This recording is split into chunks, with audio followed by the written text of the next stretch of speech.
This is Saving History. I'm SCdigger and we're in the low country of South Carolina. We're going to dig us a big hole. Let's go.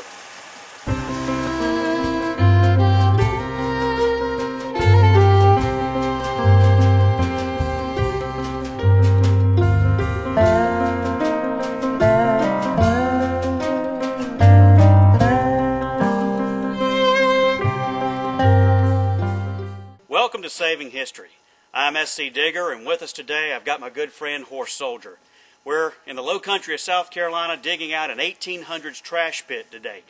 We actually found this trash pit back in the summer, back in July, and frankly it was just too daggum hot to dig it out when we found it. But we did dig enough of it to realize that there is some good potential for some good finds here. Glass, brick, lots of oyster shell. So we're hoping to really be able to save some history today as we dig out this trash pit. So tell us a little bit about what we're going to do today. Well, one of the things we're going to try to do today is conduct this dig in an organized fashion using some of the archaeological method and techniques that a lot of the archaeologists use. And doing it in an organized manner will hopefully prevent us from possibly breaking some bottles or valuable artifacts in the meantime. One of the things that is very important in doing a dig like this is taking the time to get organized and getting your tools together and think about the method that you're going to use, because we all get so excited about digging artifacts. We just want to get in there and get it done. And one of the things that has got me excited about this particular dig is some of the things that we discovered doing our test hole led us to believe that we may possibly dig some South Carolina dispensary bottles today. Yeah, we have one nice broken piece of a dispensary bottle, but we want to try to find us a whole one. Absolutely, absolutely. The South Carolina dispensary was in operation from 1891 to about 1907.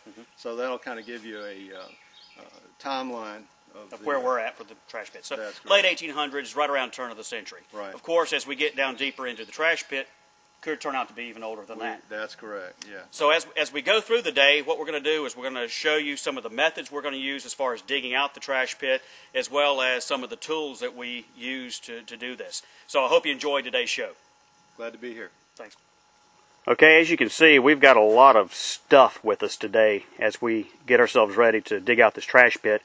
Of course, we've got shovels, metal detectors. We've also brought along some things such as tarps to put dirt on top of, so it'll make it a little bit easier to fill the hole back in once we're done.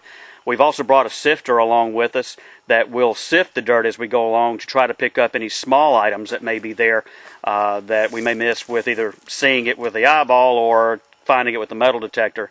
And as I've said, we've got a lot of tools for a lot of different jobs, whether it's moving a lot of dirt or just brushing away a very small amount at one time so that we don't break a bottle. What we see here is pretty much the contents of this trash pit of what we're dealing with. There tends to be a tremendous amount of oyster shells in here, which also is a little bit hard to dig, so we do have to take our time, because it's real tempting to hack away at them, and the next thing you know is you're breaking glass, and that's not a good thing.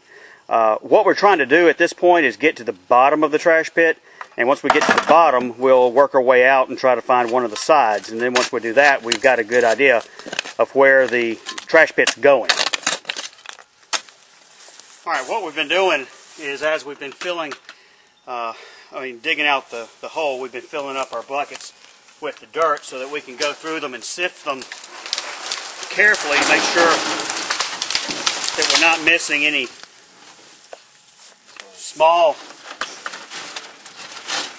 items. Run through this stuff here. What's that?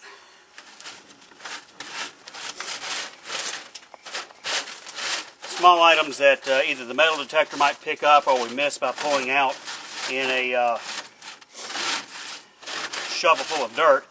So what we're going to try to do is, if time allows us, is to sift through everything and pull out all the pieces of small glass and things like that. What is that? Looks like we've got a full harmonica.